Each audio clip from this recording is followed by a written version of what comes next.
네, 마라나타 워십에 오신 여러분들을 진심으로 환영합니다. 잘 오셨습니다. 네, 오늘 말씀의 제목은 그리스도의 심판대라는 제목으로 같이 말씀을 좀 나누려고 합니다. 한번 따라해 볼까요? 그리스도의 심판대. 네, 우리 1절부터 5절 말씀을 우리 같이 한 번만 더 읽겠습니다. 1절부터 5절입니다.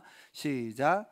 만일 땅에 있는 우리의 장막집이 무너지면 하나님께서 지으신 집 곧 손으로 지으신 것이 아니요 하늘에 있는 영원한 집이 우리에게 있는 줄을 아느니라. 참으로 우리가 여기 있어 탄식하며 하늘로부터 오는 우리 처소로 덧입기를 간절히 사모하노라. 이렇게 입음은 우리가 벗은 자들로 발견되지 않으려 함이라. 참으로 이 장막에 있는 우리가 짐진 것 아니요 오히려 덧입고자 함이니 죽을 것이 생명의 삼킨 바 되게 하려 함이라. 곧 이것을 우리에게 이루게 하시고 보증으로 성령을 우리에게 주신 이는 하나님이시니라. 아멘. 사도는 오늘 본문에서 땅에 있는 우리의 장막집이 무너지면 이라고 오늘 본문을 시작하고 있습니다. 이 말은 다른 말로 하면 우리가 죽으면 이라는 뜻입니다. 땅에 있는 우리의 장막집이란 건 우리가 입고 있는 이 몸을 의미하는 것이고, 이것이 무너지면 즉 우리가 죽으면 이다라는 뜻입니다. 여러분, 우리는 모두 죽습니다. 네, 우린 모두 죽어요. 이거 잘 기억하셔야 됩니다. 우린 다 죽습니다. 한번 죽는 것은 모든 사람에게 다 정해진 것이다라고 주께서 말씀하셨습니다. 죽음은 사실 태어난 만큼이나 흔한 것입니다. 산부인과에서 태어나는 바로 그 수대로 빠짐없이 장례식장에 들어가게 되어져 있습니다. 모든 사람은 다 한번 죽게 되어 있는 것이죠. 그런데 세상은 죽으면 끝이라고 합니다. 이거 뭐 사람들 다 죽는 거 뭐 우리도 알고 바깥에 있는 사람도 압니다. 그런데 세상과 우리가 다른 것은 세상은 죽으면 끝이다 라고 말합니다. 이 몸이 그냥 죽어 썩어지면 그만이다. 그러니까 즐기자 라고 하는 것이 세상의 논리죠. 그러나 오늘 하나님의 말씀은 아니라고 하십니다. 아니다. 땅에 있는 우리 장막집이 무너지면 하나님께서 지으신 집, 곧 손으로 지으신 것이 아니요 즉 땅의 자연적인 원리에 따라 만들어진 것이 아니라 하늘에 있는 영원한 집, 초자연적인 원리로 지음받은 그 부활의 몸, 그것을 입게 될 것이다. 우리는 그것을 알고 있다 라고 말하고 있습니다. 여러분, 이것을 알고 계십니까? 사도는 우리는 그것을 알고 있다 라고 말하고 있습니다. 그렇게 이 부활과 관련하여 지금 이 땅에서의 삶을 사도는 한 단어로 표현하고 있는데, 그것은 죽으면 끝이야 라고 말하는 사람들과 정말 정반대의 단어입니다. 죽으면 끝이야 라고 말하는 사람은 이 세상의 삶을 한 단어로 욜로다, 이렇게 한번 사는 인생 즐겨라, 욜로다 라고 이야기하는 거죠. 그런데 오늘 사도가 표현하는 단어는 무엇이냐 하면 바로 그래서 우리는 탄식한다, 이렇게 이야기하고 있습니다. 지금 사도가 말하고 있는 단어, 이 땅에서 우리의 삶을 표현하고 있는 한 단어는 탄식이라는 것. 참으로 우리가 여기 있어 탄식하며 하늘로부터 오는 우리 처소로 덧입기를 간절히 사모하노라. 지금 신자의 이 땅에서의 삶은 사도의 말로 표현하면 탄식, 신음이라는 거예요. 탄식이라는 거예요. 끙끙대는 거라는 거예요. 신음이라는 것이죠. 여러분, 우리가 이 땅 가운데서 탄식하며 신음하며 살아갈 때 여러분, 우리는 이상한 일을 당하는 것이 아니라 오히려 이 세상의 원래 그 본래적 성격을 가장 가까이 경험하고 살아내고 있는 것으로 여겨야 됩니다. 다시요. 사도는 오늘 본문에 부활과 관련하여 우리의 이 땅의 삶에 대해서 뭐라고, 그래서 우리는 지금 그것을 위하여 우리의 삶에 대하여 사도는 지금 한 단어로 표현하고 있는데 우리는 지금 탄식하고 있다, 이렇게 이야기하고 있는 거예요. 그래서 우리가 이 땅 가운데 우리가 살아갈 때 탄식하고 신음하고 끙끙대고 어렵고 하는 그 시간을 이상한 일을 당하는 것으로 여기면 되게 그게 이상한 것이고요. 오히려 이 세상의 신자가 원래 이 세상을 살아내는 원래 그 본래적 성격을 지금 경험하고 살아내고 있는 것으로 여겨야 한다라고 말하고 있는 것이죠. 그런데 사도가 말하는 이 탄식은, 그리고 이 신음은 헛고생이나 좀 과격한 말로 하면 그냥 헛된 개고생이 아니라고 말씀하고 계시는 것입니다. 이 로마서 8장의 말씀과 로마서 8장의 말씀, 이 피조 세계가 탄식하고 있다 라는 이 로마서 말씀에 성령의 첫 열매를 가진 우리도 탄식하고 있고, 우리 안에 계신 성령도 우리 안에서 탄식하고 있다 라는, 지금 이 탄식이라는 말로 지금 이 시대의 신자들의 삶을 정의하고 계시는데, 이 탄식과 신음은 그냥 헛된 헛고생을 하고 있음이 아니라 바로 마치 아이를 낳는 산모의 그것과 같아서 아이를 생산하는 탄식과 신음으로 지금 말하고 있는 것입니다. 이 땅의 신자의 여러 신음과 탄식은 이 모든 것들이 합력하여 선을 이루어 영광스러운 부활의 몸을 이루어내는 신음이요 탄식이라는 것입니다. 여러분, 이 땅에서 끙끙대는 것, 이 땅에서 탄식하는 것, 내 마음대로 되어지지 않는 삶 안에서 나타나는 모든 그냥 이 한숨들, 이 모든 것들은 사실 부활의 몸, 영광스러운 부활의 몸을 이루어내는 신음과 탄식이다 라고 지금 사도는 말하고 있는 것입니다. 신자의 삶은 그 어떤 삶도 헛된 것이 없습니다.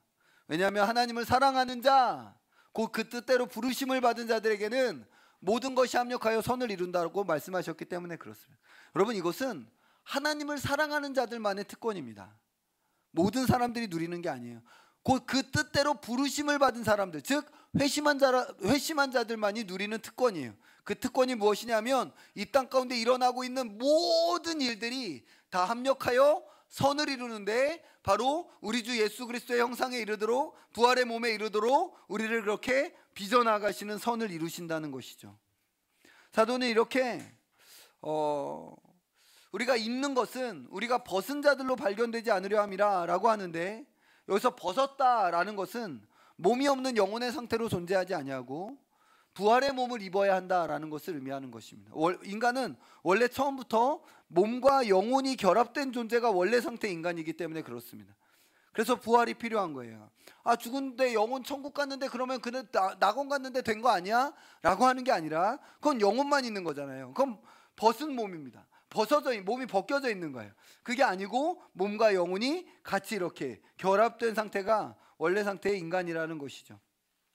그래서 사도는 이 장막에 있는 우리가 마치 짐을 진 것 같이 탄식하는 것은 벗고자 함이 아니라 오히려 덧입고자 함이다.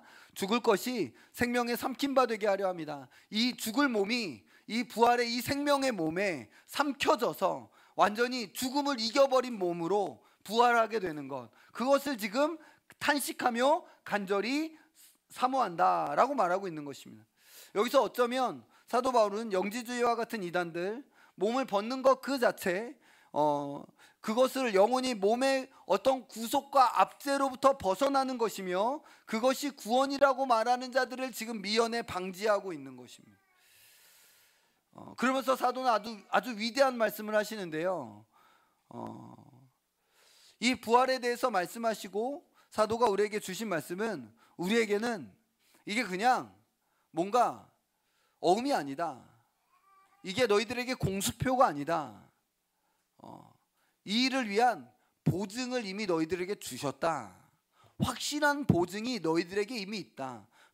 너희들이 부활할 것이다 라는 것이 그냥 저기서 모르는 어떤 그냥 어음이고, 그냥 어떤 공수표고, 그냥 말만 화려한 사변이 아니라 지금 그것을 위한 지금 보증을 너희들에게 주었다 라고 말씀하시는데, 그 보증은 바로 우리 안에 계신 성령이시다 라고 말씀하고 계신, 여러분, 우리 안에 계신 성령님께서 우리 몸의 부활의 보증이십니다. 할렐루야. 여러분, 우리 안에 성령께서 계신 것을 알고 계십니까? 여러분, 성령이 여러분 안에 계십니까? 그러면 그 사람은요, 부활의 보증을 이미 가진 거예요. 영광스러운 몸의 부활을 가지게 될 거라는 것이죠. 여러분, 우리 안에 계신 성령님에 대해서, 우리 안에 계신 존귀하신 이 하나님에 대하여 이런저런 신비주의자들이나 신령주의자들은 그분을 단지 어떤 능력이나 나를 위한 어떤 내적 평안과 고요 정도를 위한 분으로 그분을 취급하지만, 우리 안에 계신 그분께서 우리에게 주시는 가장 중요한 의미요, 사도가 성경 여러 군데에서 강조하고 있는 그 의미, 그러나 이 시대에는 정말 많이 강조되고 있지 않은, 잘 알려지지도 않은 그 의미는 바로 그 성령님께서는 우리가 그날에 영광스러운 몸을 입을 것에 대한 보증이 되시는 영이시라는 것입니다. 사도는 이것을 정말 강조하고 있어요. 너희 안에 그 영이 계시냐? 그러면 너희 몸도 그의 몸과 같아질 것이다. 그의 몸과 같아질 것이다. 우리가 그날에 우리 구주와 같은 몸을 입게 될 것이다. 어떻게 합니까? 너희 안에 성령이 계시다. 성령께서 바로 그 일을 행하시는 보증이시다.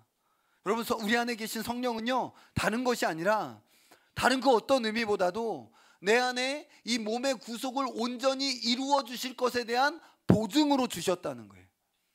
보증으로 주셨. 여기서 우리는 담대할 수 있는 거죠. 이것은 신자의 가장 강력한 위로입니다.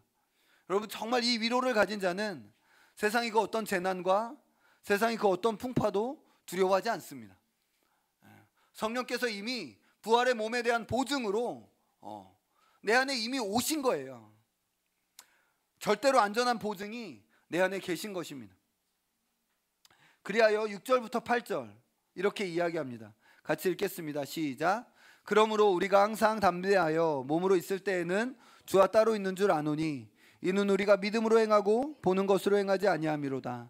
우리가 담대하여 원하는 바는 차라리 몸을 떠나 주와 함께 있는 그것이라. 그리하여 신자는 항상 담대한데, 그래서 어디까지 담대하냐 하면 8절, 우리가 담대하여 원하는 바는 차라리 몸을 떠나 주와 함께 있는 것이다. 그것이다. 여러분, 성령께서 우리 몸의 부활의 보증으로 계시고 그 영광스러운 날이 나를 위하여 이미 준비되어져 있다라는 것을 아는 신자는, 그 신자의 담대함은 마치 사자와 같습니다.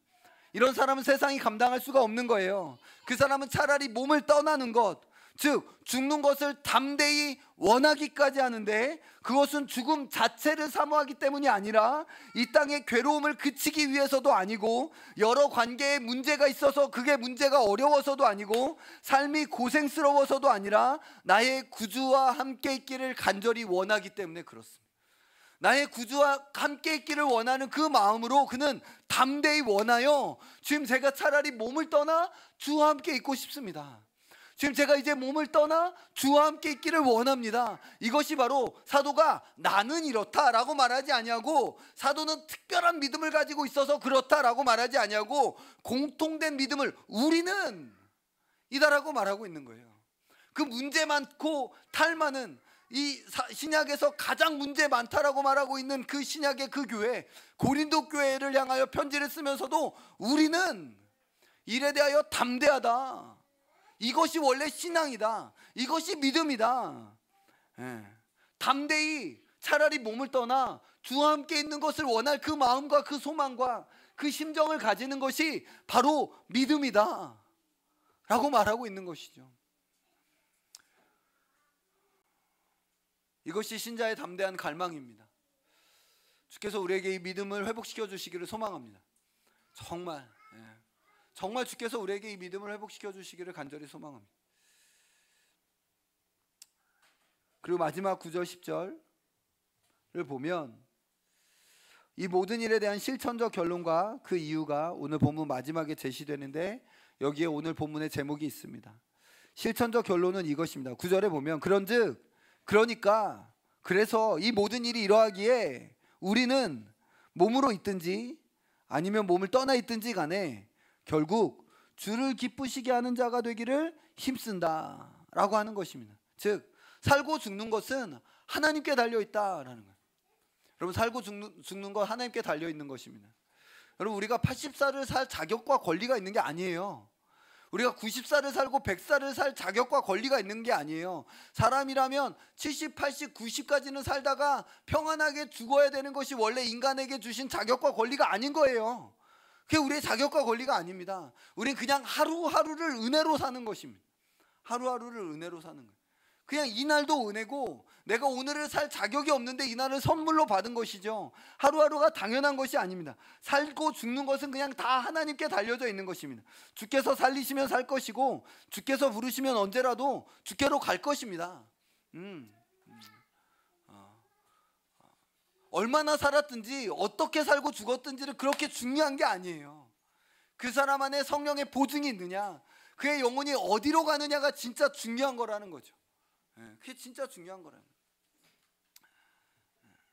벌써 2025년에 4분의 1이 갔습니다. 4월이에요. 1년이 금방 쑥쑥 갑니다. 2025라고 쓰는 것이 아직도 어색한데 이제 2026이 되고 7이 되고 이제 곧 2030이 될 것이고 그렇게 되겠죠. 쏜살 같은 시간들. 그러니까 시간이 이렇게 빨라요. 10년 좀 일찍 가면 어쩌겠어요. 어차피 20년 좀 일찍 가면 어떠겠어요. 괜찮아요. 그냥 인생 그냥 이런 모양 저런 모양으로 살다가 주께서 부르시는 날 가고, 남은 자들도 그냥 자기 인생 살다가 주께서 부르시면 그 영원한 나라에 모여서 함께 그냥 영혼을 기뻐하고 즐거워하는 게 인생이라는 것입니다. 그게 인생이죠. 그게 인생이죠. 그런데 오늘 그래서 사도 바울이, 그래서 지금 사도는 뭐라고 이야기하냐면, 나는 주께서 부르시면 언제라도 주께로 갈 것이다. 그저 나는 살든지 죽든지 이 몸을 가졌든지 벗었든지 상관없이 주를 기쁘시게 하는 자가 되고자 한다. 나 주님의 기쁨 되기 원합니다. 나는 주를 기쁘시게 하는 자가 되고 싶습니다. 그것이 나의 결론이다 라고 말하고 있는 것입니다. 그러면서 사도는 이와 관련하여 마지막으로 신학의 크고 위대한 주제 앞으로 고린도 교회 성도들, 그리고 이 말씀을 읽는 모든 성도들을 이끌어 가는데, 그 주제가 바로 그리스도의 심판대입니다. 사도는 10절에서 말하면, 이는 왜냐하면 우리가 다 반드시 그리스도의 심판대 앞에 서게 될 날이 있기 때문이다. 거기서 우리는 각각 선악간에 그 몸으로 행한 것을 따라 받게 될 것이다 라고 말씀하시는 거예요. 이 그리스도의 심판대는 백보자 심판이라고 불리고 최후의 심판이라고 불리는 바로 그 심판대입니다. 성경은 최후의 심판이 그 날이 있을 것에 대해서 말씀하고 계십니다. 그날의 심판의 대상은 크게 둘로 구분되는데요, 하나는 마귀와 그의 졸개들이고 다른 하나는 사람들입니다. 여러분, 그날에 마귀와 그의 졸개들, 타락한 천사들이 심판받을 것이라는 사실을 잘 생각하지 못하는 경우가 많은데, 그날 심판의 정말 중요한 대상은 바로 마귀와 그의 졸개들입니다. 그날에 마귀와 그의 졸개들이, 타락한 천사들이 심판을 받게 될 것입니다. 그들 중에서는 그 누구도, 그 어떤 것도 구원을 받는 이가 없을 것입니다. 타락한 천사들은 다 망할 거예요. 그러니까 우리가 잘못 생각하면 영원한 멸망과 지옥은 타락한 천사들이 구원받지 못한 불신자들을 고문하는 곳이라고 생각을 해요. 근데 그게 아니고 타락한 천사들도 고통받는 곳입니다. 타락한 천사들도 고통받는 곳이고 불신자들도 고통받으며 멸망에 처하게 되는 것이죠. 그리고 이들과 또 하는 심판의 대상은 바로 모든 사람들입니다. 이 모든 사람들은 둘로 구분되는데요, 하나는 신자요, 다른 하나는 불신자, 즉 양과 염소입니다.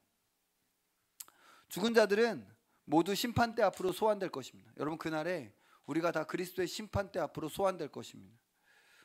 누구도 이 소환을 거절할 수 없습니다. 누구도 이 두려운 심판대 앞에 서게 되는 것을 피할 수 없습니다. 성경 분명히 말씀하고, 이 심판 앞에, 이 심판의 소환 앞에 출두하지 않는 사람은 아무도 없습니다. 여러분, 우리는 그날을 반드시 보게 되고 경험하게 될 것입니다. 그날에 천사들은 이 일을 도울 것이라고 말합니다. 마태복음 13장 49절에 보면, 세상 끝에도 이러하리라, 천사들이 와서 의인 중에서 악인을 갈라내요. 그러니까 천사들이 이 심판대 앞에 영혼들이 서게 되는 일을 돕는, 수종드는 일을 할 것임을 성경은 말하고 있습니다. 물론 거룩한 천사들이죠.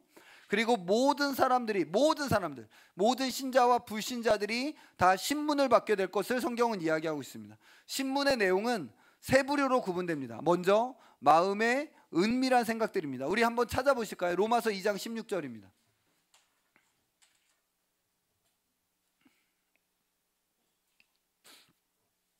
로마서 2장 16절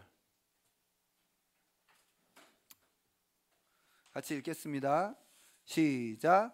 하나님이 예수 그리스도로 말미암아 사람들의 은밀한 것을 심판하시는 그날이라. 그날은 어떤 날이냐면, 그 마음에 은밀하게 지녔던, 내 마음 가운데 있었던, 나만 알았던 그 마음들, 나만 몰래 그냥 다른 사람은 아무도 못 봤겠지 라고 하는 그 마음, 중심과 폐부와 그것들을 모두 감찰하신 하나님께서 그 은밀한 것을 그날에 심판하실 것이다 라고 말씀하시는, 마음의 모든 은밀한 것들이 그날에 드러날 것이고, 그리고 하나님께서는 그 모든 것들을 심판하실 것이다. 이게 바로 그날의 심판의 대상이고 내용입니다. 또한 마음의 은밀한 생각들 이외에 또 심판받을 내용이 있는데, 그것은 무엇이냐면 바로 각 사람이 내뱉은 모든 말들이 또한 신문을 받게 될 것이라고 이야기합니다. 우리 또 말씀 봅시다. 마태복음 12장 36절입니다. 마태복음 12장 36절입니다. 마태복음 12장 36절입니다. 같이 읽겠습니다. 시작. 내가 너에게 이르노니 사람이 무슨 무익한 말을 하든지 심판날에 이에 대하여 신문을 받으리니. 그날의 신문을 받는 또 하나의 내용은 사람이 무슨 무익한 말을 하든지 심판날에 이에 대하여 신문을 받을 것이다. 그냥 그거 장난으로 말한 거예요. 그거 그냥 말한 거예요. 그냥 그거 웃자고 말한 거예요. 그냥 다 그 정도는 사람들 다 말해요. 누가 그렇게 말해도 된다고 했냐? 라고 주께서 그 모든 언어 생활과 사람이 무슨 무익한 말을 했든지 심판날에 이에 대하여 신문을 받게 될 것이다 라고 성경은 말하고 있는. 왜 그렇게 말했냐? 그 말의 의도는 무엇이었느냐? 그가 한 말들의 의미와 가치에 대한 신문이 그날에 있을 것이다 라고 성경은 말씀하신다는 거예요. 그리고 마지막으로 은밀하고 그리고 공개적인 모든 행동들도 신문을 받게 될 것이다. 우리 전도서 12장 14절 같이 읽겠습니다. 전도서 12장 14절입니다. 같이 읽겠습니다. 시작. 하나님은 모든 행위와 모든 은밀한 일을 선악간에 심판하시리라. 모든 은밀하게 행한 일들과 모든 공개적인 모든 행동들을 하나님께서는 선악간에 심판하실 것이다. 인간의 모든 행위들이 그날에 신문을 받을 것이다 라고 말씀하시는 것입니다. 이 심판 앞에서 그 누구도 자기들의 의로 설 수 있는 사람들은 아무도 없을 것입니다. 난 의롭습니다. 내 마음의 모든 은밀한 생각들, 내 입에 뱉었던 모든 말들, 은밀하고 공개적인 나의 모든 행위들, 나는 책 잡힐 만한 거 하나도 없었습니다. 나는 거룩하고 경건합니다 라고 말할 수 있는 사람들은 아무도 없을 것입니다. 다 그의 모든 죄와 불의가 드러나게 될 것이죠. 그런데 오직 신자들은 구속하시는 그리스도의 은혜에 의해 그 모든 죄들이 무죄 사면 될 것이고, 영원한 멸망에 던져지게 되는 심판을 면하게 될 것이고, 오히려 자녀의 복을 누려 영원한 나라를 상속받으라는 선포를 얻게 될 것입니다.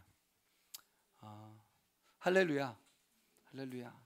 물론 이 심판은 정말 두려운 것입니다. 정말 두려운 것입니다.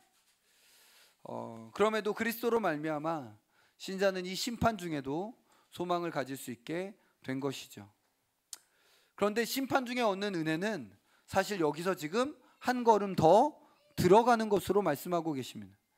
오늘 본문에서 사도는 문맥에서 지금 이 부분을 더 강조하고 있는 것으로 보입니다. 우리가 몸으로 있든지 떠나 있든지 다 주를 기쁘시게 하는 자가 되고자 하는데, 이는 그리스도의 심판대 앞에서 선악간의 그 몸을 따라 행한 것을 그 몸을 행한 것을 따라 받으려 한다라고 말씀인데, 이는 주께서 신자가 이 땅 가운데 행한 그 선을 따라 상을 주실 것이다 라는 말씀이 담겨져 있는 것입니다.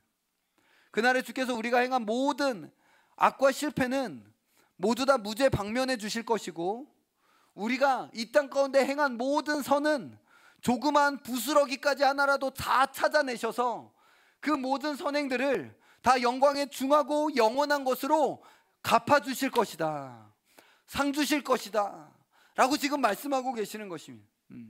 우리의 모든 악행들, 실패들, 우리로 머리를 감히 들지 못하게 하는 그 모든 죄악들에 대해서는 두려워하지 말아라, 염려하지 말아라. 걱정하지 말아라. 내 피로 너의 모든 죄를 다 씻었다. 그러므로 너는 그 죄로 말미암아 그 어떤 형벌도 받지 않을 것이다 라고 그렇게 무죄사면해 주시고는 우리가 행한 작은 선과 부족하고 초라한 섬김과 선행들에 대해서는 그 작은 부스러기 하나하나까지 다 하나하나까지 다 찾아내시고서는 잘했다, 착하고 충성된 종아, 내가 너의 작은 선행 하나 놓치지 않는다, 내가 너의 모든 선행에 대하여 상을 주실 것이다 라고 하시면서 이 땅에서 잠시 받는 가벼운 환난에 대하여 전혀 비교할 수 없는 하늘의 영원한 무거운 영광을 지금 주시겠다라고 말씀하고 계시는 것입니다. 여러분, 이것이 우리를 위하여 예비되어져 있습니다.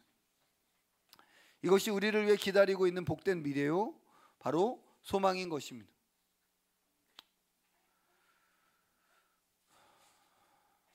여러분, 우리는 사실 이것을 너무 기억하지 않는 듯합니다. 내가 그날에 그리스도의 심판대 앞에 설 것이고, 그날에 내 마음의 모든 은밀한 생각과 내 입으로 내뱉은 모든 무익한 말들과 그리고 내가 은밀하고 또 공개적으로 행한 행동들이 그날에 신문을 받게 될 것이다 라는 사실을 너무 생각하지 않으면서 살고 있습니다. 그러나 이 최후의 심판, 그리스도의 심판 때 백보자 심판은 성경에서 너무나 명백하게 말씀하시는 주요 주제이며, 사도는 이것을 여러 번 여러 곳에서 강조하심으로써 마땅히 신자라면 이것을 기억하여 여기로부터 유익을 얻는 삶을 살아야 할 것을 말씀하셨습니다. 여러분, 이 날을 기억해야 합니다. 그리스도의 심판의 날이 있습니다. 우리 양옆에 앞뒤에 있는 지체들과 서로 그렇게 고백합시다. 심판하시는 날이 있습니다. 여러분, 심판하시는 날이 있어요. 여러분, 심판하시는 날이 있어요. 마치 그것이 없는 것처럼 생각하고 그것이 없는 것처럼 말하고 그것이 없는 것처럼 행동하는 삶을 이제 우리는 끝내야 됩니다. 끝내야 됩니다. 거기서부터 나와야 된다는 것이죠. 사도는 늘 그날을 기억했고 교회가 그날을 기억하게 하려고 늘 애쓰셨습니다. 그러나 어쩌면 우리는, 그리고 이 시대 한국교회는 이 날에 대한 어떤 인식과 생각이 너무 없어요. 정말 없습니다. 마라나타를 외치고 있는 우리조차도 사실 우리가 그날에 그리스도의 그 무서운 두려운 크고 흰 그 백보자의 심판대 앞에 우리가 서서 우리의 모든 행한 것들을 다 토해내고 드러내게 될 것이다 라는 인식이 우리에게조차도 별로 없는 우리를 발견하게 됩니다. 사람만 속이면 되고 그냥 그때만 잠깐 어떻게 이렇게 모면하면 되고 그때 그냥만 넘어가면 된다라는 인식, 이것이 모두 다 그날의 보좌 앞에서 드러나고 서게 될 것이다 라는 이해와 인식이 없이 그저 지금 상황만 모면하면 된다라는 그런 생각 속에서 살아가는 것이 신자와 불신자가 별반 다르지 않다라는 것이죠. 그러나 우리는 그래서는 안 됩니다. 불신자들이야 그럴 수 있겠죠. 그러나 신자들은 그래서는 안 됩니다. 왜냐하면 오히려 그날의 모든 것들이 드러날 것, 우리가 은밀하게 말하고 행동한 것이 그날에 다 드러날 것을 알기 때문에 오히려 지금 이곳에서 더 그 대충 모면하려고 하고 넘어가려고 하는 것들을 더 드러내요. 내가 잘못했다, 미안하다, 내가 그래서 그랬다 라고 정직하게 오히려 고백하는 것이 더 필요하게 된 것이죠. 필요하게 된 것입니다. 여러분, 그날은 반드시 옵니다. 그날은 반드시 옵니다. 여러분, 그날은 멀지 않았습니다. 우리가 마라나타 마라나타 아멘 주 예수여 오시옵소서라고 하는데 우리 주님의 오심과 함께 그날은 이 땅 가운데서 지금 계시되는 것입니다. 일어나는 것입니다. 우리는 분명히 그 심판의 날을 경험하게 될 것입니다. 여러분, 한번 생각하고 상상해 보세요. 그 두려운 심판대 앞에서 내가 서게 될 그것을 한번 생각해 보세요. 상상해 보세요. 그날이 있게 될 거라니까요. 그날에 너의 삶을 한번 회개해 보자. 너의 삶에 행동했던 것들을 나에게 한번 직고해 봐라 라고 하시는 그날에 난 뭐라고 말할 것인가 라는 이해와 인식이 우리에게 있어야 됩니다. 그날은 이 땅의 모든 어그러지고 왜곡된 의와 정의를 바로잡으시는 날이 될 것입니다. 이 땅에서 하나님이 불의하시다고, 하나님 이게 다 뭡니까? 하나님 이런 불의와 악은 다 뭡니까? 불의하다, 이 땅이 너무 의와 정의가 왜곡되고 어그러졌다면서 하나님을 모욕했던 자들은 그날의 모든 불의를 바로잡으시는 하나님 앞에서 그들 자체가 오히려 그 불의의 일부였으며 그들이 원하는 바로 그 정의가 그들에게 집행되는 것을 보게 될 것입니다. 사실 우리도 바로 그 불의의 일부분이었습니다. 그러나 놀라우신 우리 구주께서는 그날에도 우리의 피난처가 되어 주실 것입니다. 그날 우리의 모든 은밀하고 더럽고 악한 마음과 또 무익한 모든 말들과 우리의 행위들이 다 심판의 대상이 될 것입니다. 그러나 이 모든 죄들에 대해서 우리는 넘치는 사유하시는 은혜의 대상이 또한 될 것입니다. 뿐만 아니라 주께서는 그날에 우리에게 상 또한 주실 것이라고 말씀하십니다. 우리의 작은 선행에 너무나 크고 영원한 상을 주실 것이라고 하십니다. 할렐루야. 그래서 그 두려운 날은 또한 우리의 소망하는 날이 되었습니다. 여러분, 넘치도록 수고하며 선을 행하며 삽시다. 선을 행하는 삶을 억울해하지 맙시다. 고생하는 삶을 억울해하지 맙시다. 탄식하는 삶을 억울해하지 맙시다. 아, 쟤는 왜 놀고 있는데 나만 이래야 돼? 억울해하지 맙시다. 지금 주께서 영원한 영광에 중한 것을 주시려고 기회를 주고 계신 것이고 선물을 주고 계시는 것입니다. 그거를 만약에 이게 이 땅 가운데 있는 돈이었으면 절대 그렇게 생각 안 했을 거예요. 넘치도록 수고합시다. 넘치도록 수고합시다. 더 솔선수범하고 보이지 않는 데서 한 번 더 수고하고 애쓰며 그리스도의 심판 때의 그날을 바라보며 우리에게 주어진 잠시 잠깐 그 있는 그 인생을 주를 넘치도록 수고하며 섬기는 우리의 인생들 다 되면 좋겠습니다. 주님이 분명히 그날에 상 주실 것입니다. 아멘. 우리 같이 찬양하고 기도합시다.